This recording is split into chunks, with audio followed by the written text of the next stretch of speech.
right, this is Golf Podcast episode 41, and we are bringing back Virgil Herring for the second time, local Nashville golf instructor. Virgil, thanks for coming on the podcast again. We are discussing something that we had mentioned briefly on the previous podcast where we talked about the pivot. You had mentioned kind of three things that were really important, whether you're a young golfer or an adult golfer, amateur, pro, whatever it might be. Three things that you're really looking for in Nashville golfers. One of them was grip strength, another was fixing your setup, and then a third one was, crucially, the most important, was the pivot and having a pure pivot. I have it here. You said, if you can't coil into your trail leg in the backswing, you can't play. So pretty strong words there. I wanted to learn more about the pivot, the coil, all these concepts, and how I can integrate that better in with my patients and my clients when we're working on the physical side of things. So get us started. What's a little bit more you can tell us about what a pivot is, what you mean by that, and why it's so important? Well, first of all, thanks for having me on your show for the second time. I always like to be a repeat offender. At the end of the day, there are three ways to load the backswing. There's the front leg pivot, which is like the stack and tilt model, where it looks like the wind up loads up onto the lead leg. There's more of a centered pivot in which it just looks like the hips turn in a very tight circle in the backswing. And then there's a trail leg load where there's a kind of a pressure shift to the right before the shoulders begin to coil. And then that coiling of the shoulders actually circles the hips around and moves it more toward the left as it's transitioning. So when you see the first one, that stack and tilt model, at the end of the day, let me rephrase that. How the body wants to load is pretty much independent from each other. Like each person has their own natural loading mechanism. Mm-hmm. So if you put a stick or a golf club across somebody's shoulders and you ask them to turn their shoulders 90 degrees, you would see, oh, wow, this person loads their left side. This person stays pretty centered, or this person loads their right side. I see.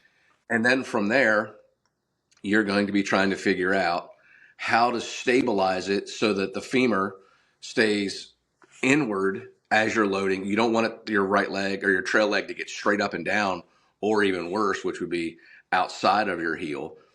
So that, I see the people who have that lateral load, like Rory, Tiger 2000, Ben Hogan, Greg Norman, they all had this pressure shift right wind up. Those players had fairly wide stances to allow the drift, that lateral load, to occur without a sway occurring in the backswing. And then as you trend more toward what I would probably say, those are the great drivers of the golf ball. And by just naming those names, you're also talking about probably the greatest players of all time, mm-hmm. right?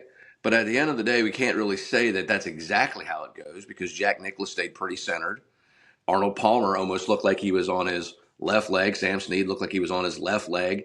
So we can't really say that one is better than the other, but we definitely notice that the greatest drivers of the golf ball have this pressure shift right, recentering, circling hips in the backswing, the end of the backswing into the transition. But the most important thing is we have to make sure that we coil the shoulders on top of the trail hip socket, so to speak. And those are the three ways to do it. And as it pertains to you, I would probably say you'd have something across their shoulders, ask them to turn as turn until they can't. And where does that put them? Sure. And that is what I'd call instinctively loaded for them. Yeah. And I would be trying to keep people in instinctive motions as much as I possibly could as a golf coach. I see.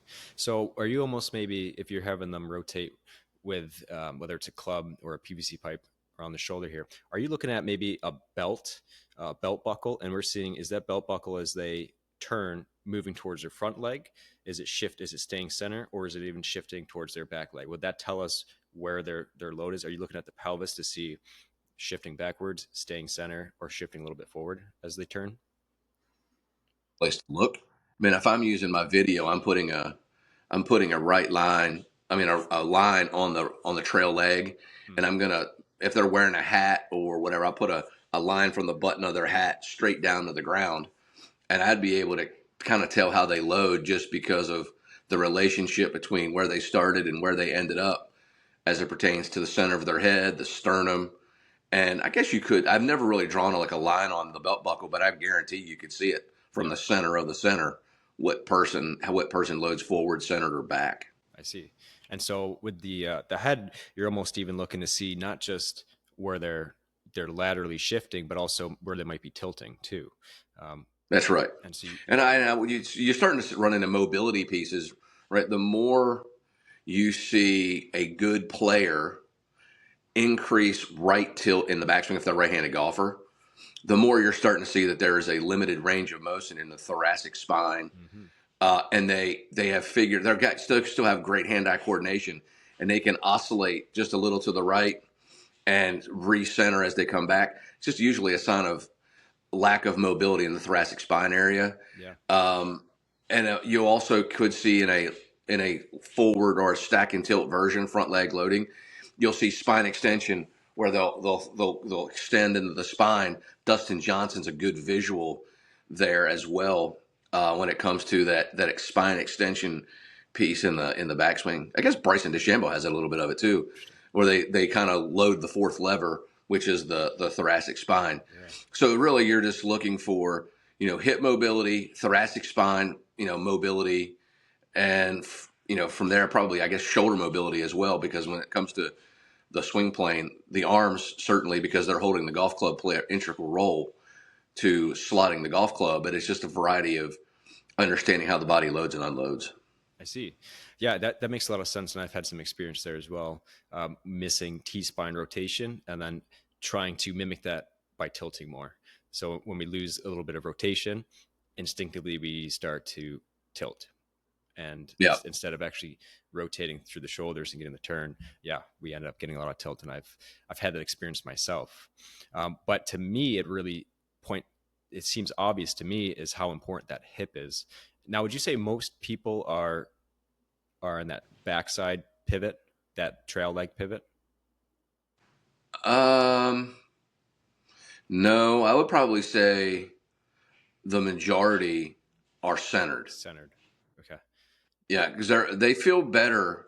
Most people feel better when there's not a lot of drift in either direction. Yeah, gotcha.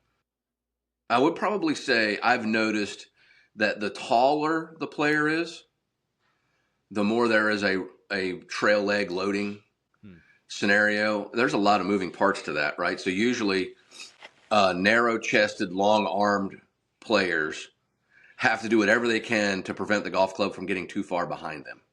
So those players have more of a lateral loading, much higher arm motion because of the human biomechanics of their body, long arm, narrow chest. The club is going to fall a lot in the downswing. So those players are going to have higher arms to allow for the drop, which is inevitably going to occur due to their body type.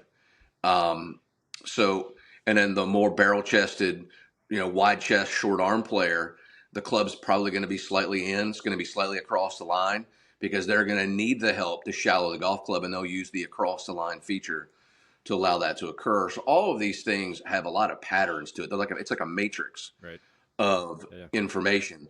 And the golf coach's job is to figure out, how do I get the golf club to get delivered on the appropriate line? And I would probably say 95% of the time, maybe even higher than that, maybe 98% of the time, there's not enough depth created in the coil to get the rib cage out of the way for the arms to slot properly to deliver the golf club. So I would probably say very few times do I actually encourage a trail leg motion loading, because so many people sway, which is an overloading to the trail side. And so it's weird because I don't really say it much, but if I do, it is usually somebody who is narrow-chested, long-armed. I see. And that matches up well with their body structure. Gotcha. Yeah, that it's obvious for someone who would pivot mostly on that trail leg like that, they need a ton of access to hip internal rotation on that backside hip, essentially. Also, to not sway, like you're mentioning, they need to be really strong. So you're putting a ton of force into that hip while using its extreme end of mobility while also being strong and having high forces go through that hip. So it would require a lot to be really good at that. Same thing with that more kind of stacked and tilt forward side pivot, just for the opposite leg. Now the center gives you the best of both worlds, where you don't need quite as much, but what you're saying is you're still not seeing people pivot through it enough. So that's telling us that you're still getting quite a bit of towards our end range of what we need is internal rotation on that trail side leg and external on that lead side leg. And same thing with rotation through that T-spine. And if the shoulders aren't doing their job either, then we're going to ask the T-spine to try to do more, and same thing with those hips. So yeah, would you say that people not doing that, it's mostly because of a mobility issue, or they just don't know what it feels like to actually pivot? Wow, I would probably say that's pretty close to 50-50. Yeah. And I could probably argue that maybe 70% of it is both. Mm-hmm. Like they don't have the true capabilities of fully doing it, and they actually don't even know what that looks like or feels like. Right. So it's definitely the biggest problem. I mean, I remember maybe 7 or 8 years ago, I was asked to go to Baker's Bay over the holidays to teach golf for 22 days. Wow. And I basically taught every waking hour after the first day, all the time. So I think I ended up teaching like 122 lessons in that time span. And 121 of them, all but one, was pivot related. I see. And every time I got them to pivot correctly, they thought that I had sprinkled some kind of magic dust on them because of how much better they hit it. So it was a combination of they didn't know that that's what they were supposed to do, because the word load up, coil up, transfer weight, it's so vague and so poorly worded that if you ask a person who's really not a golfer or truly a stick and ball player to, you got to load up that right side and you got to unload into that left side. Mm-hmm. Man, you couldn't ask for more vague and incorrect information while explaining what it is that you see on TV or on a TV or on a screen. But yeah, I would say if you can't, I've said it, if you can't pivot, you can't play. Yeah. Exclamation point. Can't do it. I see. Yeah. And so the game of golf is, we talk so much about rotation, and of course you need to have all this access to rotation that we talked about, and you got to be strong with it, but also the frontal plane, that side to side plane, is that you're operating in both of these planes at once. And to be honest, the sagittal plane, we're flexing, extending. We want to make sure we don't lose our posture and things like that. But to be as strong as possible in rotation and in that side to side motion as well, not easy. And then to ask people to move and do these things towards their end range, difficult task, especially if they don't quite understand the cueing or how to exactly do it. So I ask you, when you are working with someone who you're trying to instigate this pivot better, whatever their natural pivot is, what are some ways that you're cueing that to make that happen, to make it as obvious to them as possible? Well, I like to use a lot of things that have nothing to do with golf that they can actually see and visualize. So I have like a range bucket here that you'd put balls in and go to the driving range. And I ask them to imagine holding it with their hands as if it was completely full of water. And if I said turn 90 degrees without spilling a drip of water, what does that feel like to you? And instantly everybody does it right. And in all actuality, I would probably say over 90% of the people that I asked to just hold the bucket as if it was full of water and turn 90 degrees and don't spill anything. Yeah. They're like, oh, that's easy. And that's usually what begins the process of super success, because if people have never pivoted before or had the depth in the golf swing for the club to drop to the inside, they've never experienced a pure strike. And my number one goal is to make somebody hit a golf ball right in the mouth in the first 5 minutes. Because if I can get somebody to do that, I got them for a long time. Right. And at the end of the day, I love that. And I've noticed that if I run into people who have limited mobility, the more I'll bend them over, I'll get them slightly farther from the golf ball, because one, that anchors their hips, two, that stabilizes them because they really can't sway with that amount of spine tilt. Mm-hmm. And then the golf swing relies on the rotation from the arms, because it's not going to get the rotation from the core. Right. But because you get them tipped over enough that they're anchored into the ground, it's not very powerful.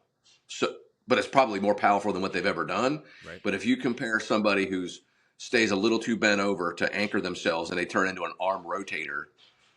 Probably the best version of that, in my opinion, when it comes to poor rotation, is Marco Mira. He was a very arms delivered rotation golf swing because he was very stiff in the core. Mm-hmm. His hips were very stiff. I would never do that to Tiger Woods or Rory McIlroy because that wouldn't line up well. And one, it would take away the V12 that they have in their core and how they unleash the fury that they bring into it. But if I get somebody of average talent or less to get possibly 8 to 10 degrees more bent over than will be prescribed, and make them get the golf club around them with their arms, now they got all the clearance in the world to deliver the golf club, and they'll start to hit it from the inside. And as soon as they can start to do that, their confidence goes up. And then I don't know how much body tension is brought on by the anxiety of not hitting a golf shot properly. Right. So as soon as I get them to hit it solid, all of a sudden I get the natural relaxation of an athlete. When that natural relaxation kicks in, then I find out how much they actually can do. And that generally sets the tone for what I call the blueprint of the golf swing for this particular person. And then we go with it from there. I see. Yeah, that's awesome. That drill you described is perfect. That sounds exactly kind of what I was trying to explore. But it makes a lot of sense when you give them that external constraint and you say it's really heavy. And in my case, maybe I will have them hold something pretty heavy too. But it forces them to have to stabilize that lower extremity, which means they're going to take away that side to side and focus more on staying over center of mass, which means you have to pivot and coil. So that makes a lot of sense. I love that. That's great. That's something that I can maybe start working in towards late stage treatment plans, things like that, to help make that transfer work a little bit better. I like that. I would imagine incredible. Or a dumbbell that's held on the outside, and keep the arms. You try to be connected with the triceps and lats so that you can feel it, so to speak, go away. But at the end of the day, I'd be encouraging kettlebell and or holding a dumbbell. I don't know what the weight would be. That would probably be more in your category, but I would try to get it as heavy as it could be. One, because most people don't recognize the forces of the golf swing and how heavy that golf club head is traveling as it gets to impact, and how strong your hands have to be to hold on to that thing coming through the shot. So kettlebells are great because it really does a great job while you're working out to strengthen your hands because of how you have to hold on to it. But that would be like a sneaky 2-in-1 of the three things that would make somebody a great player.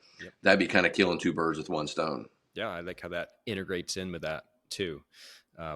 But yeah, that's perfect. Heavy kettlebells, dumbbells, maybe if we get a heavy med ball out there in front too, things like that. And once we clean up that mobility wherever it's needed, and we do some strength and some dynamic strength stuff to get them really comfortable moving fast, this is when that sort of thing would slot in perfectly, where we can really integrate everything from the ground up. They're standing up, they're in golf position, and then we're working on their ability to get really comfortable, like you're saying, pivoting in their natural pivot without compensating, right? And not influencing like a slide or a sway, and making sure that that's not coming into the rep.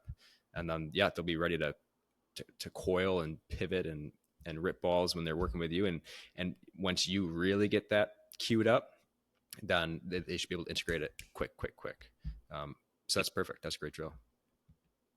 For most people, is have them cross their arms across their shoulders and put their head on a wall or something that's stable. Right.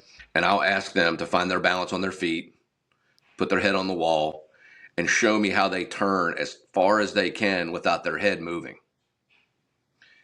One, that's going to definitely show you how much thoracic spine mobility they have, but it's also going to show you how they want to load their body to stay relatively on top of the golf ball.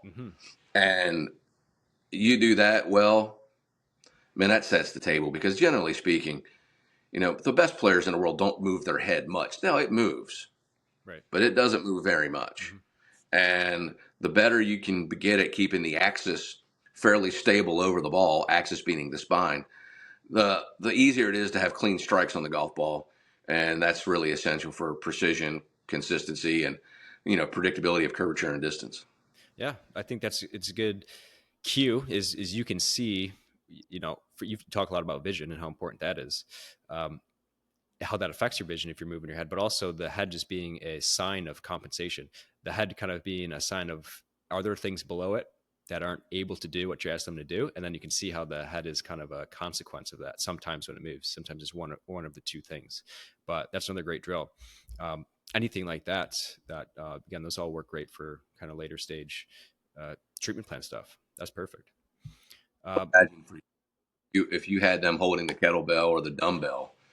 I mean, I would imagine the med ball could be good, but I just think that the dumbbell and certainly the kettlebell would be even better. Mm-hmm. Is if you just put your hand on their head so that they had an idea about how much their head moves or doesn't move in the golf swing, and had them then have them show you their ability to coil while staying centered on the ball. Right.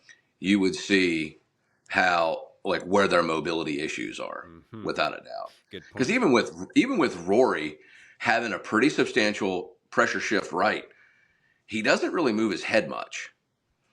Right. He doesn't really move his head much. Tiger didn't move his head much.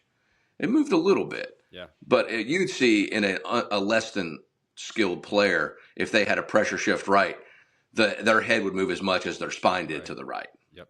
So just knowing all those little nuances to the motion is essential when it comes to, one, getting better at golf, but on your side of the street, how to get somebody to be able to get better at golf. Right. Yeah. That's that ultimate in transferring, because we can maybe get some table tests to start looking better where we unlock and we can see that we have a pretty good test for it, the lumbar lock test, to see where the T-spine is rotating. But even better than that is doing what you had just described, placing making sure that their head doesn't move, get them in that golf position, weight them with an external load, and then have them rotate. And we'll see, are they truly strong enough? Maybe they can get to that range of motion when we have them do the lumbar lock test.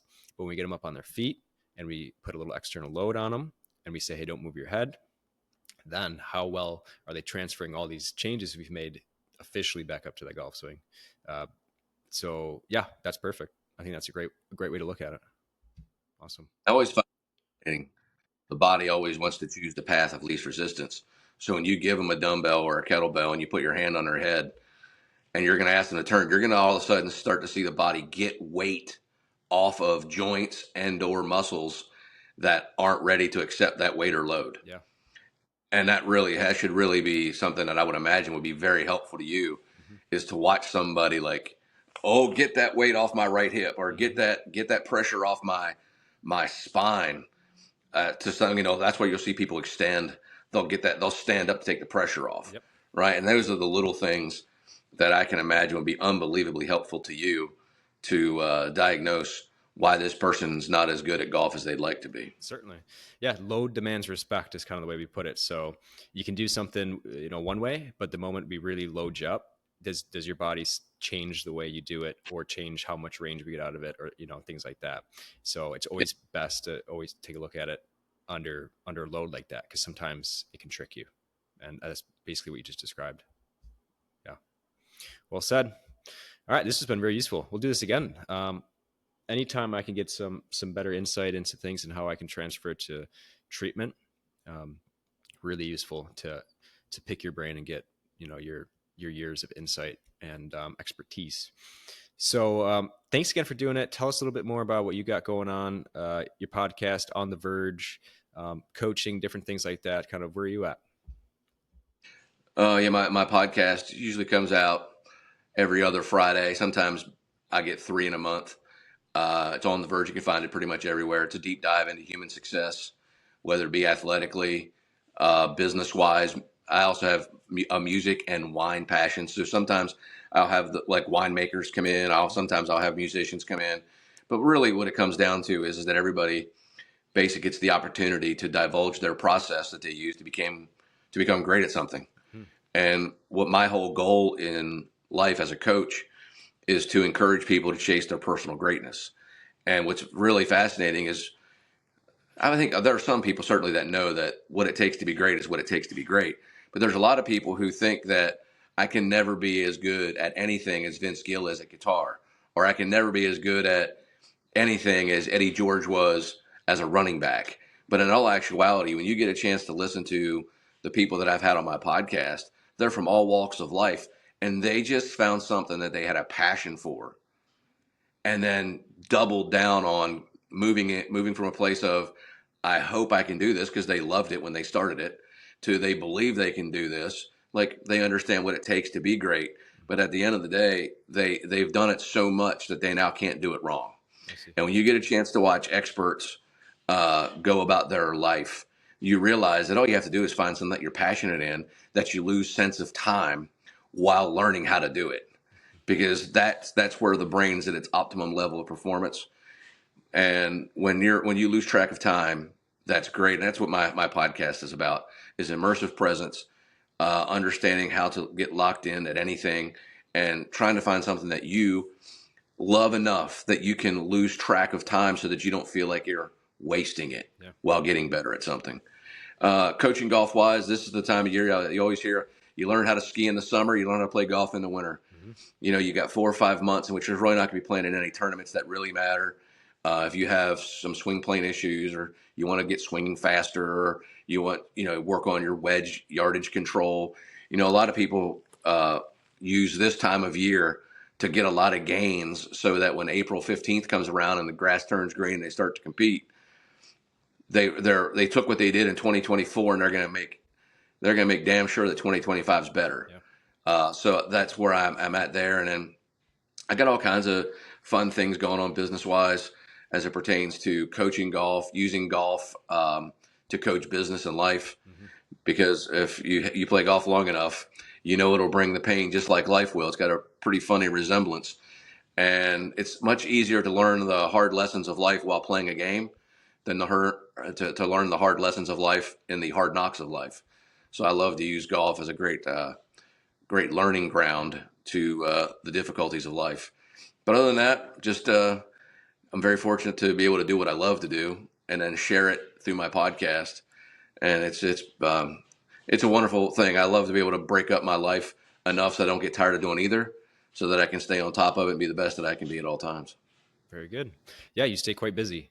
But all those things, very, very interesting stuff. I'll have a link to your Instagram, and you've got your link tree in there, and all the places where they can find out more. They can go and read your books, and listen to your podcast, and schedule a lesson with you if they'd like to as well. So perfect, man. Appreciate it. Second time having you on, and it looks like we got plenty to go on from here. So I'm looking forward to integrating some of the things you taught me today into my treatment plans, and help Nashville golfers out on the other end of the spectrum with you. So thanks again, Virgil. We appreciate it. Very much, buddy. Thanks for having me on.